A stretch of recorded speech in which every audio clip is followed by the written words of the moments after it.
क्या पश्चिम बंगाल में इस बार इतिहास खुद को दोहराने वाला है? क्या 90% के करीब पहुंची वोटिंग एक बड़े राजनीतिक भूकंप का संकेत है, या फिर ये जनता का भरोसा है जो एक बार फिर ममता सरकार को सत्ता में वापस लाएगा? और सबसे बड़ा सवाल, क्या महिला वोटर, एसआईआर विवाद और प्रवासी वोटर इस चुनाव के असली गेम चेंजर बन चुके हैं? नमस्कार, आप देख रहे हैं मीडिया पॉइंट। पश्चिम बंगाल विधानसभा चुनाव 2026 के पहले चरण की सबसे बड़ी और सटीक रिपोर्ट। पश्चिम बंगाल विधानसभा चुनाव 2026 के पहले चरण में आज लोकतंत्र का एक जबरदस्त उत्सव देखने को मिला। पहले चरण में कुल 152 सीटों पर मतदान हुआ और शाम 5 बजे तक जो आंकड़े सामने आए वो चौंकाने वाले हैं। कुल मतदान लगभग 89.93% दर्ज किया गया। जी हां, आपने सही सुना, लगभग 90% वोटिंग। कुछ जिलों में तो ये आंकड़ा और भी ज्यादा चौंकाने वाला रहा। उत्तर दिनाजपुर में करीब 93% मतदान, रघुनाथगंज में तो 95% तक वोटिंग। अब सवाल ये उठता है कि आखिर इतनी भारी संख्या में लोग वोट डालने क्यों निकले? क्या ये बदलाव की लहर है या समर्थन की सुनामी?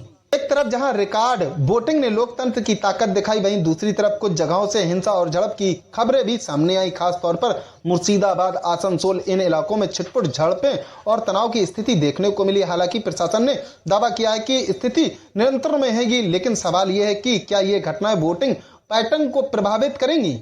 अब बात करते हैं इस चुनाव के सबसे बड़े और सबसे विवादित मुद्दे की, एसआईआर। दावा किया जा रहा है कि इस प्रक्रिया के तहत 88 से 91 लाख वोटरों के नाम हटाए गए। ये कोई छोटा आंकड़ा नहीं है, ये करोड़ों लोगों की पहचान और अधिकार का सवाल बन गएगा। जिन जिलों में इसका सबसे ज्यादा असर देखा गया, मालदा, मुर्शिदाबाद, उत्तर दिनाजपुर। अब दिलचस्प बात यह है कि इस विवाद का असर उल्टा पड़ता हुआ दिख रहा है। जिन लोगों को लगा कि उनकी पहचान खतरे में है, वो बड़ी संख्या में वोट डालने निकल पड़े। यानी डर और असुरक्षा ने ही वोटिंग प्रतिशत को बढ़ा दिया। अब सवाल यह है, क्या एसआईआर ने चुनाव को प्रभावित किया या फिर इसने वोटिंग को और ज्यादा तेज कर दिया? अगर इस चुनाव में कोई सबसे बड़ा किंग मेकर बन सकता है तो वो है महिला वोटर। पश्चिम बंगाल में महिला वोटरों की संख्या पुरुषों से ज्यादा है और इस बार उनके सामने दो बड़े मुद्दे हैं। नंबर 1, आर्थिक मदद। लक्ष्मी भंडार योजना, टीएमसी सरकार की ये योजना महिलाओं को सीधा कैश ट्रांसफर देती है। इसका असर गांव-गांव तक देखा गया है। नंबर 2,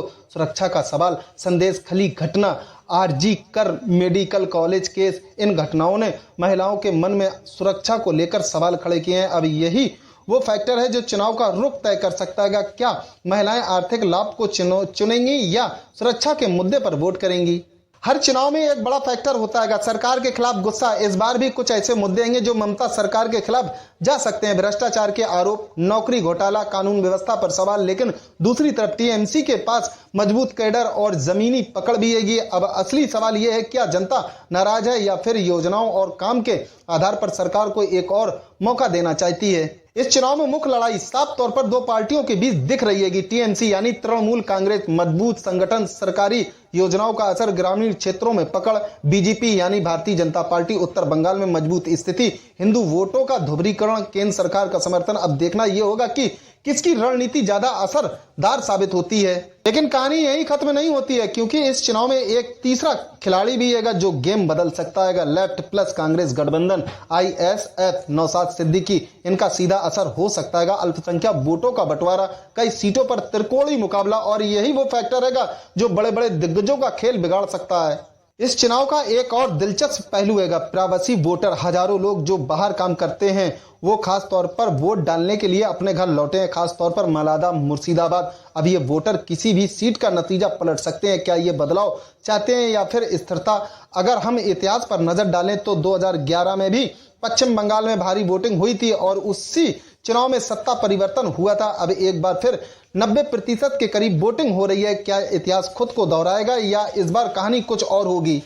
इस चुनाव के बाद अब हर किसी के मन में यही सवाल घूम रहा है, क्या 90% वोटिंग बदलाव का संकेत है? क्या ममता बनर्जी फिर से सत्ता में वापसी करेंगी? क्या एसआईआर विवाद चुनाव को प्रभावित करेगा? महिला वोटर किसके साथ जाएगी? क्या तीसरा मोर्चा बड़ा उलटफेर करेगा? क्या प्रवासी वोटर किंग मेकर बनेंगे? पश्चिम बंगाल का ये चुनाव सिर्फ सत्ता की लड़ाई नहीं है, ये पहचान, सुरक्षा, विकास और भरोसे की लड़ाई है। रिकॉर्ड वोटिंग ने साफ कर दिया है कि जनता इस बार चुप नहीं है, जनता फैसला करने के मूड में है। अब नजरें टिकी हैं नतीजों पर, क्योंकि ये चुनाव सिर्फ सरकार नहीं, पूरे राजनीतिक समीकरण बदल सकता है।